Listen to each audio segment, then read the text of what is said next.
Panen tuh setahun kalau di sini tuh 3 kali. Kalau lancar loh, kalau enggak, kalau musim kemarau kalau di daerah sini tuh kalau bisa apa sih ngurusi airnya. Tapi airnya itu kalau cari itu jauh dari gunung sana.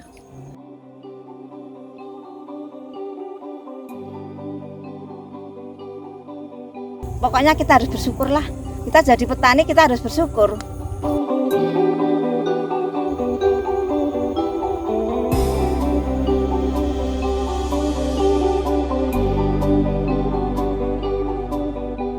Nama saya Arno.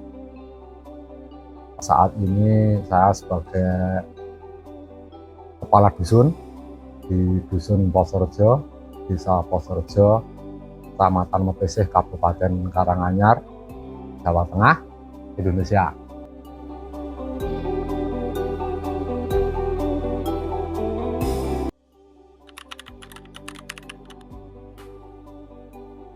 Nama Posorejo itu konon dahulu di wilayah sini itu ada tumbuh sebuah pohon langka yang namanya pohon ploso. Untuk lanjutannya sampai berdirinya itu nama sebuah desa yaitu Posorejo.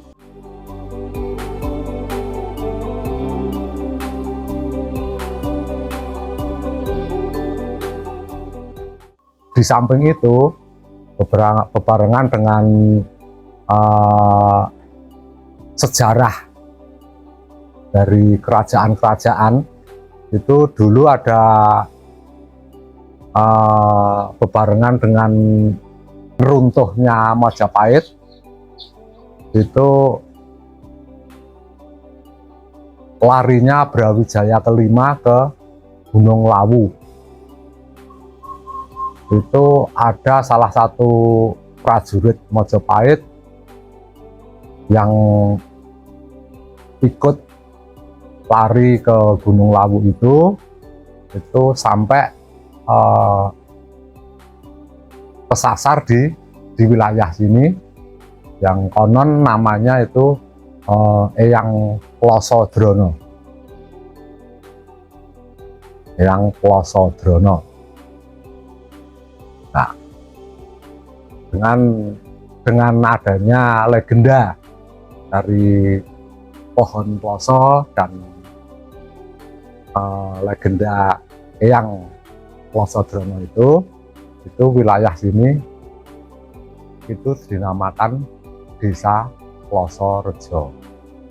Bersamaan dengan berjalannya waktu di wilayah ini itu pada zaman kerajaan-kerajaan baik itu Kasunanan ataupun Mangkunegaran, itu wilayah sini itu termasuk wilayah Mangkunegaran.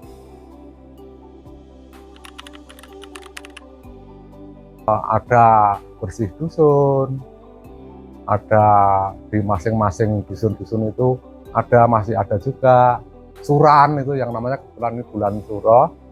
Tapi kita sebagai orang Jawa, ojo ilang Jawane. Tentu yang ada di desa ini, di Desa Posorejo, itu sebagian besar penduduknya itu bertani.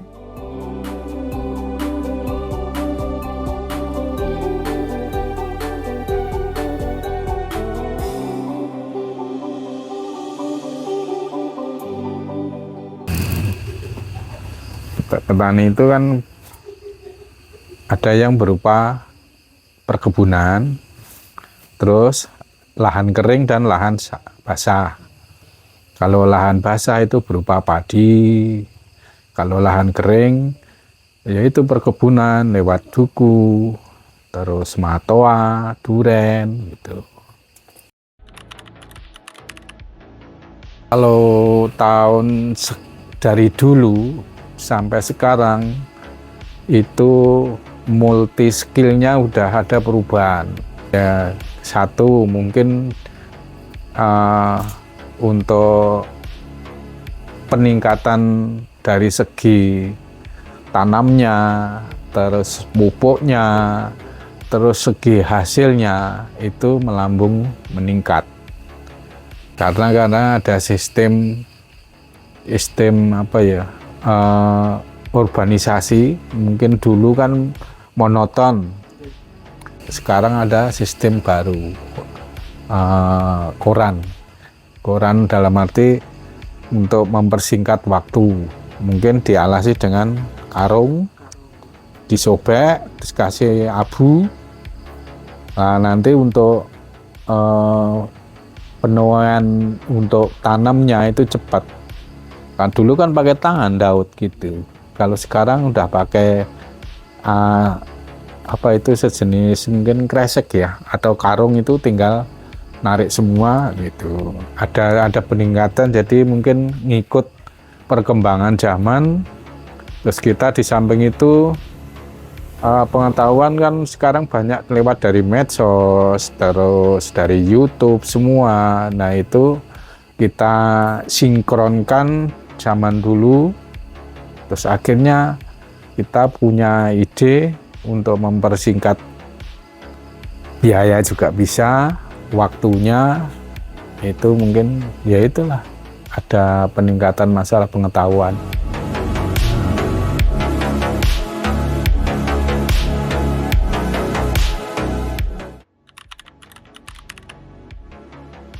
Sekarang petani zaman sekarang itu nggak dianggap enteng, dalam arti jangan diremehkan.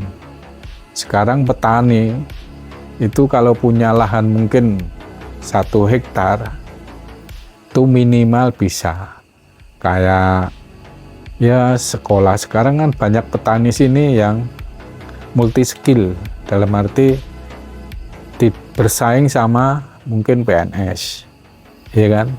Kalau memang sekarang itu PNS kan jadi andalan, ya kan? Kalau petani mampu bersaing, dalam arti kemungkinan banyak yang lebih hasilnya lebih memuaskan petani. petani kalau udah profesional, dia bisa mengangkat dan martabat di lingkungan itu, bisa menghasilkan memuaskan. Contoh mungkin kembangkul, ya kan, kembangkul 1 hektar itu paling enggak minimal 2 bulan sampai 3 bulan itu hasilnya nggak kalah sama pegawai negeri. Kesulitannya pas waktu saatnya mupuk, kesulitan pupuk, ya kan. Terus waktunya pengairan, mungkin musimnya nggak nyambung, musim ketiga, musim kering, ya kan, itu yang jadi kendala situ. Terus pas lagi apa ya, kendalanya itu waktu pemasaran, panen tidak sesuai yang diharapkan petani, ya kan, mungkin hasilnya merosot. Terus pemasarannya kurang memuaskan, tidak istilahnya apa ya, seimbang dengan biaya operasionalnya.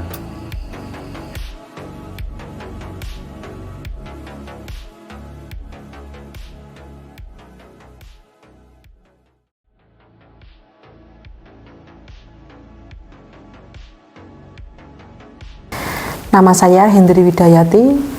Saya Kepala Desa Plosorjo periode 2019-2027.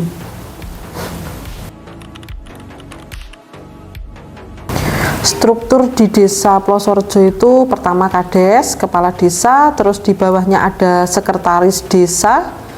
Di bawah Sekretaris Desa ada KAUR Keuangan dan juga KAUR Perencanaan dan juga ada KAUR Umum. Di bawahnya lagi ada Kasih Pemerintahan, Kasih Kesra, dan juga Kasih Pelayanan. Desa Plosorjo ada 9 dusun dan ada 16 dukuh.